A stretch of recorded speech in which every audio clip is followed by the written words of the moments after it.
Welcome back to our channel. My name is Shay. I am a full-time reseller on Poshmark, eBay, and Mercari. I am Tyler, part-time seller on eBay, Mercari, Poshmark. And today's video is something that has been highly requested by you guys, and basically it's my listing process. Yep. Predominantly Poshmark. eBay's a little different. We can possibly do that in a different video, but this is going to focus predominantly on Poshmark. So before we get into it, you do have a t-shirt. I do have a shirt. It's Nerdy. And who picked it out for you? You did. I did.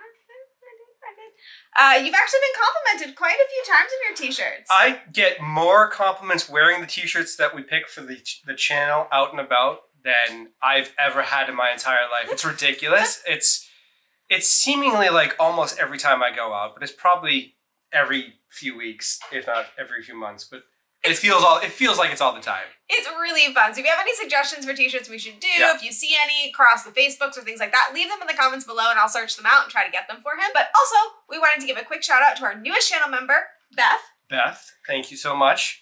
We can't say how much it means to us. Like, it's ridiculous. And if you have any videos you want us to do, leave those in the comments below. Channel members, of course, will get priority on that kind of thing. Yes. But this is a highly requested video, so I'm hoping that a lot of you guys are really happy that we're doing this, and I hope it's helpful, because it's just my listing process. I don't know how I feel about how helpful it's going to be, but I'm doing it for you guys, so let's see. So let's start with how much we list and why. So do you want to start, because it's numbers? So it is kind of number related. Yeah. So you have a goal in mind for 205 a day. Yep. And so to meet that goal, we've decided that you should be listing $400 per day. Now we got to that number because my sell-through rate on average is around 50%. So if you look at it that way, you figure in order to get $200, you would need to list approximately $400 of items for the sell-through rate. So for you guys to figure out what you would need to be listing, if you want to follow this method, you need to figure out approximately what your sell-through rate is, what your goal is for the day, and then use the math to figure out exactly what you should be listing per day. However, I have a little bit of caveat in mind. She was cheating. So because she was cheating and listing only the high dollar items to get to that $400 as fast as humanly possible, she's also added in that she needs to do at least 10 items. Yeah, so I wasn't cheating at the beginning. So I do mostly source the mid-tier to high-end range just based on my cost of goods, things like that. And, you know, I'd get really excited and I'd see, oh, I have a Prada blazer and that's selling for $200, so I'm going to list that. And then I realized that means that I only have to list like 4 items. Cool, this is gonna be a great day. And the more I realized that, the more I started cheating. But the problem was when I got to the days that I didn't have those high dollar items, that meant I had to list like 20 items. So those were the days I tended to be not consistent because I didn't feel like doing all of that work. And so we did a minimum of 10 items and a minimum of $400 list price for those items. So that seems to be working out pretty well for us right now. So let's break it down into what goes into listing an item. So the first step is going to be the pictures. Yeah. Okay. We will cut away to that now. So I take on average 5 pictures per item. So for this item, I'm going to take the front photo. I'm then going to go in and take in here. It's got the size and material. Now this one has both the material and the size of the same thing, so I only need 1 shot. Normally, you're going to find a material tag in the bottom right corner of the item, which I will also take a photo of. And if there's a style tag in there as well, I'll take that. I do take a corner shot. Sometimes I will take it angled. If there is texture, something I want to show, then I flip this around and I will go back and I will take a picture of the back. Okay, and that is all I do for my photos. I don't worry about them being perfect. That I can worry about if I'm optimizing my listing later on. Right now, I just want to get the photo so I can get that item up. Okay, so we got the pictures out of the way and we're ready to list it, or are we? Well, first I need to do measurements. Now, we have gone back and forth on this channel and I'm not going to pretend like we haven't. And I'm still not firmly either camp. She is not entirely sold on measurements. No, I do add measurements, and the reason I decided to start doing that was strictly eBay. eBay has standardized fields for measurements in a lot of places, which according to them, if you add more of those fields, you get more visibility. So I decided to start doing that on all my listings. I don't know if it's helping or not, but it's not hurting. I haven't gotten any cases like I had in the past where it was based on measurements. I haven't done any of that. So it's not hurting, so we're doing it. I can't say if I recommend that part. Okay, so the next thing I'm going to be doing is looking for the item. So I want to find a comparable somewhere. So I go into Google and I will type in either the style name, style number, or the descriptor to find this. So on a lot of items like J. Crew, Theory, things like that, on soft surroundings We have interior tags that will have the exact style number. That makes things super easy. Some of them even have an exact style name. Super easy. Other items don't have that, so you might want to just type in descriptors, you know, free people, red and blue peasant dress, something like that. Looking at you, Lululemon. Yeah. Oh, God. Oh, my goodness. That's a whole other game. You know, maybe another video of how to find Lululemon because, oh, my God. Anyway, if we can't find it through that method, we do try Google image search. Google image search is super easy to use. All you got to do is go into your Google Photos. We can share a screen record to my right of how to do it. Click on the button and it will pull up things that match as closely as possible. The better photo you have, the better chance you have of it actually matching to something. So once you found your item, don't use Google, okay? I don't know how to I want to make sure I scream this from the rooftops because somebody in my life, all right. maybe, I do a lot of things that are not advisable. I don't look up the actual sold price. I don't do a lot of the crucial next steps. Yeah. And that's why my lovely wife does all of the listing and I'm just here for support. Yes, so don't use Google. I will say that a million times over. Don't do it. Because we're focusing predominantly on Poshmark, we're going to talk about how we do it for Poshmark. It's different for eBay. Once you found the name of the item or something perfectly describing it, go into Poshmark and type it in there. Now you want to go to the sold listings to find out the comparable prices. I do look at available listings as well to see how many are there, because if I'm the only game in town, I can kind of make my own price. But go to the sold listings and price on the top end of comps. This is important because on Poshmark, you are sending offers and offers very often. So you want to make sure that you have that margin to be able to do that. If you are pricing at the bottom end of comps, you're not going to be able to send out 20, 30, 40% offers. And that's what your buyers are expecting on Poshmark. So this is how we do it. You also run quite a few sales when you're behind on Poshmark and you go up to 40, 50% off at times. So you want to be able to have a little bit of cushion. Right. But again, top end of comps, not above that. So if you see that the item is selling anywhere from $35 to $50, I would list it at $50, but do not list it at $65 to $70. People are going to ignore you. That's just what it is.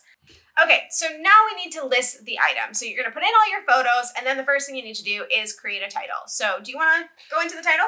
I mean, I will do my best. So with the title, it's incredibly important to start off with the brand, include the color, the type of item that you're listing, whether it's pants, dress, etc. Obviously, you want to include the style name if you have it for Poshmark. That's incredibly important to be specific. You also want to include any kind of relevant keywords with the remaining space that you have for the title. Okay, so that's a perfect title. I will acknowledge that simple titles are also super important and are working really well with this new algorithm. It does look like things are shifting, and hopefully we can use that good title that Tyler just explained very soon, but I still do use a simple title for certain items. Play with it, see what works best for you. Once you figure out your title, you're going to want to move into the description. In the first line of your description, you want to reorganize your title. Don't use the same thing exactly. I know a lot of people say that it's the best thing to do. However, SEO will not work as well for you because the algorithm picks that up as a duplicate and it will suppress the listing because you're duplicating. It's basically stuffing keywords. We don't like that. Nobody likes that. We'll get into that more later, but don't do it. Reorganize it. Maybe even change up a few words if you can. Whatever, just make it different but similar. Kind of obvious, but you want to be descriptive in your description. Oh, how adorable of you. Yes, you do. So the things that I like to include are specific type of item. So if we said it was a dress, is it a maxi dress? Is it a tiered dress? Is it a midi dress? You know, you tell me. You also want to talk about the material content. Some materials are better than others. We mentioned this in a what sold video, but for example, linen and hemp are things that people are going to be looking Silk. for. Yeah, exactly. So people are going to be looking for that, and if they type that in, your description has that information in there, they're going to find you. So you want to make sure that you're putting that in there. Also specific pattern types. So think polka dot or chevron or things like that. You want to make sure that you have that in there in case somebody is looking for that specific pattern. Keywords are just as important for men's items. I know for suits, there's the pinstripe, herringbone, paisley. Any kind of specifics that you can give are going to drive the specific person to your store that is looking for that one item. Exactly.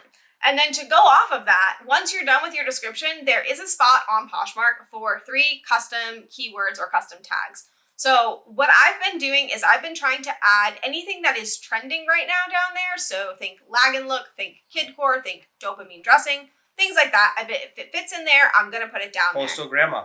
Coastal grandma, exactly. So if it fits in there, I'm putting that down there. I also will use things that have been popping up in Poshmark parties down there. Sometimes they have high-waisted things. Sometimes they have all different types of things. If I can find a keyword from one of those that fit, I will add that in there. I always add all three, even if I don't have a trend to go off of. I will just find something that works for this item. Sometimes I even use streetwear just because it's a lot of things fall into that category. So right. I will do that. But make sure you fill out all three. It helps get your item seen.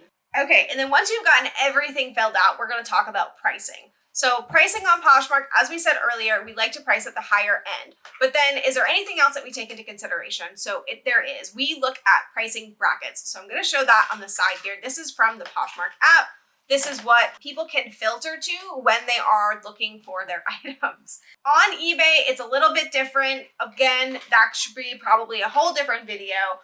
But on Poshmark, I like to make sure that I'm falling in the price bracket that I think my buyer is going to be shopping in for that item. So you've got under 25, 25 to 50, 50 to 100, 100 to 250, 250 to 500, or over 500. So if an item that I'm looking at has a top end comp at around $55, I may actually drop that price to about $49 so that I fall into the 25 to 50 price bracket because I feel like more people are going to be looking for it there since, again, it was the high-end comp. So I will take into account pricing brackets when I look at things to make sure that I am where that buyer may be. I don't think everybody uses filters, but I do want to capture the people that do the best that I can.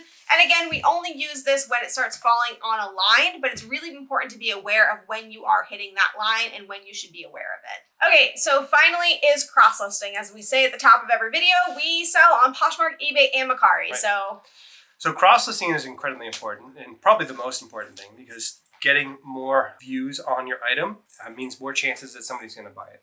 So you take the same item and cross-list it to eBay, Poshmark, and Mercari.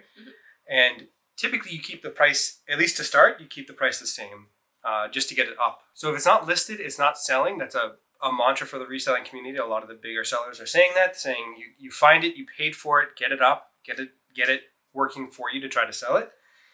So that's more important than getting everything perfect right away. Yeah. And a lot of people do ask me, do I manually cross-list or do I use a program? I personally manually cross-list, and it's not because I don't, want to support another program, anything like that. It's just because I find it faster.